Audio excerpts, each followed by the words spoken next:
Good morning. I hope you have had a nice vacation, reading week. Today you have to hand in your assignment 9. And then another thing is we have exercise classes this week.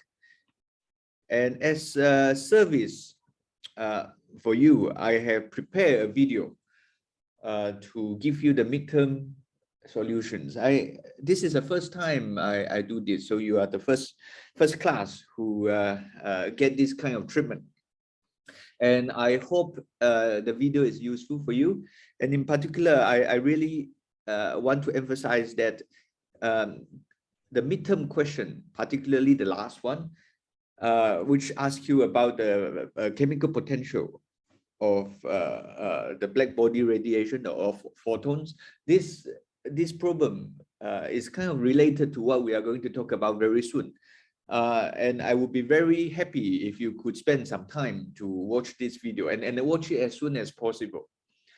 Okay, so and if you have any question about the grading of the midterm, please send an email to TA. So the TA who marked this midterm is Ling Fei. So you can email. So if you have question, please email Ling Fei. And then copy me in. Okay, and then we will look at the grading together. Okay, so this is TA in charge of midterm grading.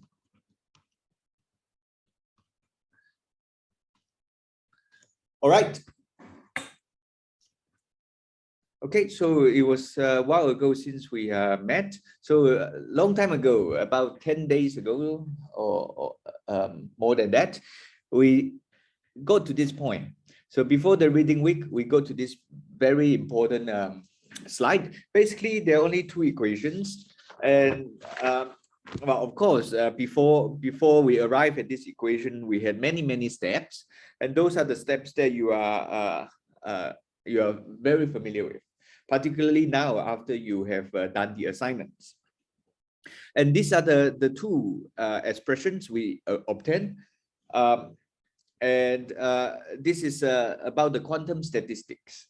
Okay, so you have to consider quantum statistics when you your system has a particle density or particle concentration that is very dense. That is dense compared with the so-called quantum concentration n sub q. Okay, so when we compare with n sub q, if our density is large compared with this quantum concentration, we have to consider one of these two cases. And we go to this result, and I also told you how to look at these expressions. The fact that this tiny difference between -1 and +1 actually make the whole completely different universe. Okay, so when you have +1, you have a completely different behavior compared with the case when you have -1. So naturally, as a student of this course, I have to really say this: you must not mess up this tiny difference. Okay, now you have to memorize something in life, and then this is one of the occasions that you really have to figure out which one is which. Okay, it's very easy to mess up, and if you mess up right at the beginning of a long calculations, then of course everything is meaningless. And if you want some tips, go back to my video last time. For the last lecture, I told you how to at least come up with a justification for this +1 or -1. But I think it's best to really hardwire this into your brain, so you don't have to spend too much time thinking about whether it's +1 or -1. But in the last lecture, I gave you the way to really look at this. Okay, I taught you how to do this. And then I also told you how to look at the classical limit. So the classical limit is such that you have a lot more energy states compared with the number of particles available, right? So you have a very dilute system. So when you have a very dilute system, you do not need to differentiate between boson or fermion. So in that case, naturally, you want to now you do not need to differentiate them. It doesn't mean you cannot recognize the identity of those particles. So that is the point. But if you do not need to differentiate them, even though they could be different, that is to say, you do not need to worry about this +1 or -1. Again, I gave you a way to justify them. So if you set this -1 to, if you just delete this -1 and this +1, you recover your classical statistics. Okay, so another way to look at this is you have a dilute limit, means the n, this n will be very, very small compared with G. So you have a lot more energy states compared with the number of particles. So this is a small number, and this denominator has to be huge. When the denominator is very huge, you don't care about this tiny correction of +1 or -1, and you might as well set it to 0 for the classical case. Okay, so there's a logic which I presented to you. And we are going, for the remaining 3 lectures, we are going to use these 2 expressions and get a whole bunch of results. And as usual, this beta takes the meaning of inverse temperature, and alpha takes is proportional to the chemical potential. Okay, so this is something I kind of wrote it down, because as I say, it's not easy for me to justify this for you in terms of this very simple ensemble. Okay, so if you really want a proper way to get this chemical potential, you need to go to ensemble theory. All right, so you just have to trust me, and we are going to use this result. Next thing is this. This is exactly the same slide I copied from lecture 21, the last lecture. Here, sorry, I mean everything written in black here came from last time. I'll just remind you. This is our starting point. We want to use this expression. Today, we are going to use this expression, and we are going to explain a few key puzzles.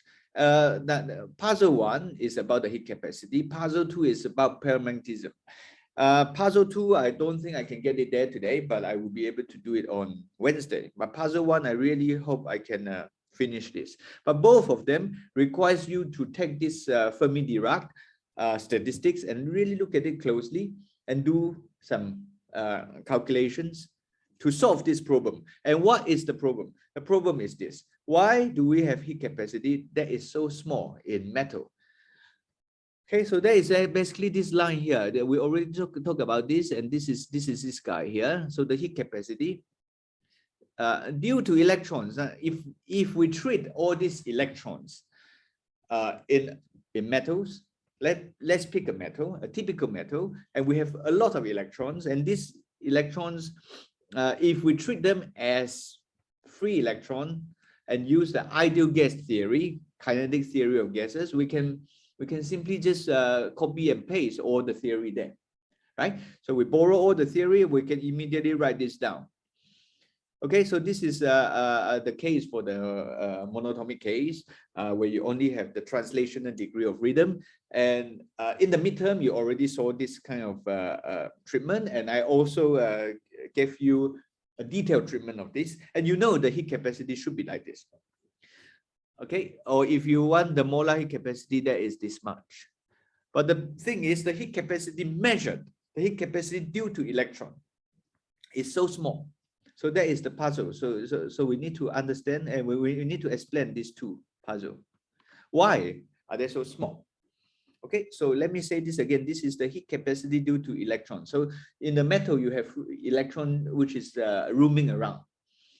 Okay, so if you have an insulator, then there's no free electron. Then all you measure will be the heat capacity due to the crystal structure, which is what we call the phonon, the lattice. And then you have your Dulong-Petit law. Now take your system. You take this crystal, metallic crystal. In addition to the vibration of the atoms, each atom can donate some electrons to the conduction system. So you have electrons that can move around, and these electrons better contribute to heat capacity. And this heat capacity due to mobile electrons is if you use the classical theory, it should be 3/2 times the gas constant. But this is never seen. This is too large. Okay, so to face the problem clearly, today we want to understand why this is never seen. Okay, so this is way too large. Remember, the keyword is large. And how do you compare? How large is large? This is my typical question for this course. And you will see that we need some scale. We need some scale for the problem. And that is what we can achieve today. Okay, this is too large and is never seen in experiment.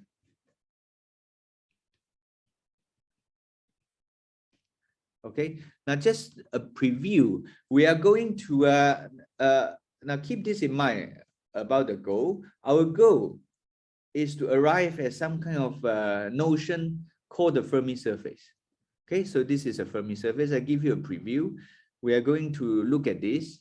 We are going to arrive at this object, this Fermi surface. Now, this Fermi surface, of course, is something very interesting for us. If I have time, I can even tell you some story. Now, this is our recent work about Fermi surface. And Fermi surface is something that we can measure in the lab. And actually, one of your classmates is the co-author of this paper here. Now this is something we can measure in the lab, so it's something very real. So if you have the feeling that this Fermi surface is a very artificial thing, and that is something I cook up to explain the result, you might you're actually wrong. So I want you to keep in mind the goal of today's lecture. I'm going to show you there's something called the Fermi surface, and then using the notion of the Fermi surface, I want to explain why the heat capacity is so small. And I also want to explain next time why the paramagnetism is so weak in a metal. Okay. All right. Okay, I'm going to copy the Fermi-Dirac expression right away. So that is this one. This is Fermi-Dirac. We usually give you a symbol F. And this part is what you saw earlier. Okay, I just plug in the beta and alpha, so you get this end result. And I'm going to right away assume that we have a lot of closely spaced energy level. Okay, so I can use the continuum form. So here, if you have closely spaced energy levels, I do not want this sub K anymore, right? This K label the discrete energy states. So I'm going to go to the continuum case, and that will be N E D E N E D E divided by G E D E. So these are the expression we already obtained. Okay, so now this is a number. I like to write it this way because it really tells you, it really reminds you what is this, the dependence of N on. So this NEDE has very straightforward interpretation. There is a number of states between energy E and E plus DE. Okay, and this whole thing is F, and is usually given this notation. And this is Fermi-Dirac distribution, and sometimes it's called a Fermi function, which is a little bit unfortunate because Dirac also did a lot of work, but Fermi got all the credits. And that is very common in solid-state physics textbook. Everything is Fermi, Fermi function, Fermi surface, Fermi velocity, Fermi wave vector. But actually, Dirac contributed a lot too. Okay, so let me try to mention Dirac as much as I can. All right, so here, this is really just copy down the whole thing and then drop the subscript, okay? And I have this, okay? Another thing you also know, you already saw, but I tune in a little bit, is this expression here. Now you have seen this expression, G of E, density of states in energy, right? So the interpretation is GeDE is the number of states. Now it's a states, not that number of electrons, and number of states, energy states between E and E plus DE. Okay, this product gives you this. So this product is a number. It tells you the number of states. This tells you the number of particles. Now you have seen everything written in black. We derive that. And how do we do this? Maybe it's if you don't remember, go back to chapter 10. Okay, what I have done differently is I add in this factor which account for multiplicity. I am going to talk about electrons, so I need to consider the spin degeneracy. So I might have the same energy level, and this energy level I can put 2 electrons. That is because I have to. I can only put 2 electrons, and these 2 electrons have to have opposite spin. So this is a reason why I need to include some factor, which account for the number of states. Okay, so this is spin degeneracy, which is 2 in this case. Okay, and just a bit of reminder, this famous square root of E dependence comes from the fact that you assume some kind of energy momentum, energy wave vector dependence, and this is the square root of K, this is a K squared dependence. So you have to start from here to get this result. And also, you have done the assignment, you know the dimensionality is important. This square root of E is a 3D result. Okay. Another thing we did when we derived this was we invoke the so-called box boundary condition. Okay, particle in the box, we really means in the box. Particle cannot escape from the box. And if you use the periodic boundary condition, I'm going to talk about this a little bit more later, but a quick preview is this. If you use a different boundary condition, periodic boundary condition will give you the same result. It give you the same result. So we can use this, right? If it's different, then we have a big trouble. So the steps are kind of specific here, and you get this result. And another line and another page which I can come up with would be to use the periodic boundary condition to repeat everything, and I will still get the same result. Okay. All right. So with this, we can already begin to do some calculation. Look, it's very simple. You have you know the statistics, and you know the energy levels, and these are the input parameters. And these are very typical in statistical mechanics. When you do the calculation, first you ask yourself, do I have to use quantum statistics? If yes, do I deal with boson or do I deal with fermion? And here is fermion, electrons in metal. It's the best example of Fermi gas. And then the next thing is you need to tell me what is the distribution of the energies. You need to give me a list of energies. And this is really the list of energy, this equation 10.10. It's just I don't want to list all this energy one by one. I just come up with a distribution. Okay, so this is my way to do my statistical mechanics. All right, so what can I calculate? Just to for you to practice, we can get n, total number of electrons. How do we do that? The way we do this is we take NE, DE, and then we integrate. We integrate for all possible E. So for our case, if you remember how we set up the problem, about my energy runs from 0 to infinity. Okay, that will cover everyone. Everyone will be accounted for. I will be able to get the total number of electrons. All right, and then you rearrange a bit. Now, what is NEDE? NEDE is here. NEDE then depends on my Fermi Dirac. times GE DE. All right, that's why I write it here. I have F of E here. I have GE here, right? So once I write it this way, I can calculate the total number of electrons. This is not too surprising, I hope, because you have done something similar, but you probably don't recognize it. How did you count the total number of electrons, the total number of particles before? You do it like this, right? So you write down all this n or n sub k or n sub I, it doesn't matter, and then you go and do your counting. And this is the same. I just write it in the continuum form.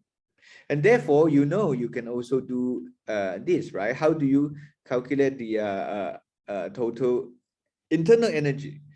First, you look at how many particles you have in the having this energy epsilon sub I, and then you sum up all of them. Okay.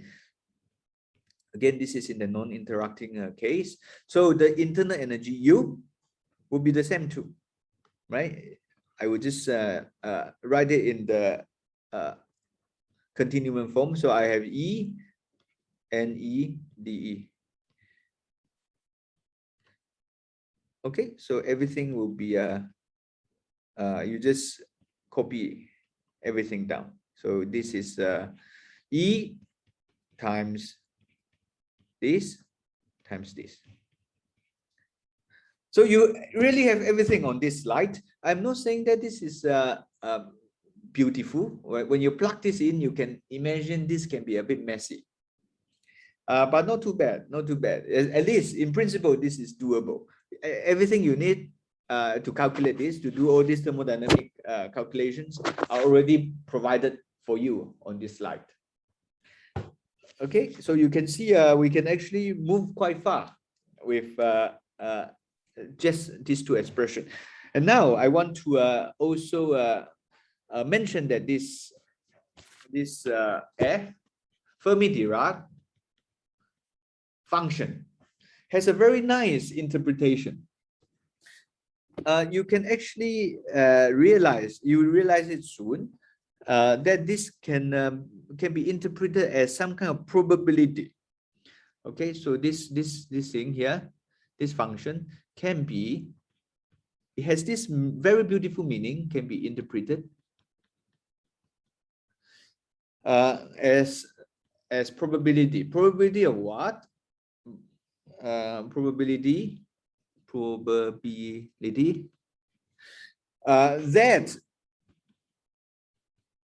the energy state, epsilon. Now you're talking about epsilon. Okay, this is the energy state I want to look at. And then you can interpret that whether this energy state is occupied or not. Okay. If you want this to be a probability, so the good way, what you really demand is this function takes a value between 0 and 1. That would be very nice, right? 1 means I'm very 100% certain that this energy state is occupied. 0 means it's not occupied. Okay, so that is what we will see soon. Okay, so let me plot this function for you. This is the same function. I'm going to copy again for you, this function. I'm going to first plot it using this kind of combination. Okay, so this is a Fermi function, Fermi-Dirac function.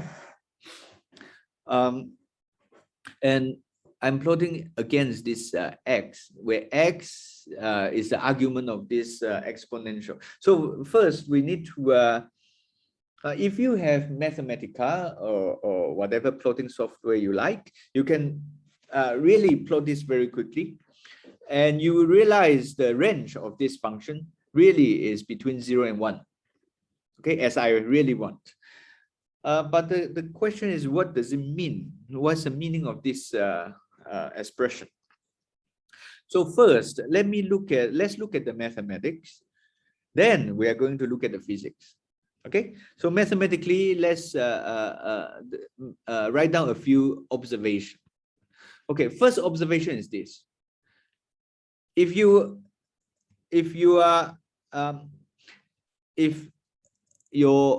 energy is exactly the same as mu, this is you can think of the horizontal axis as proportional to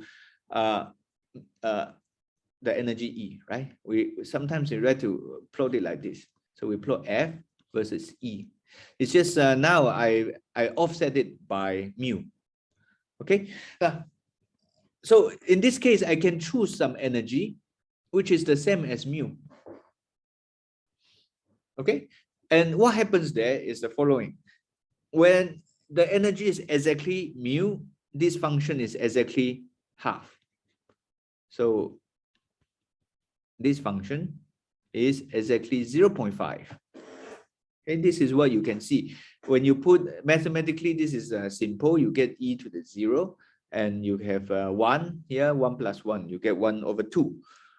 Okay, this is the case at any finite temperature. Okay, so this is the case at any any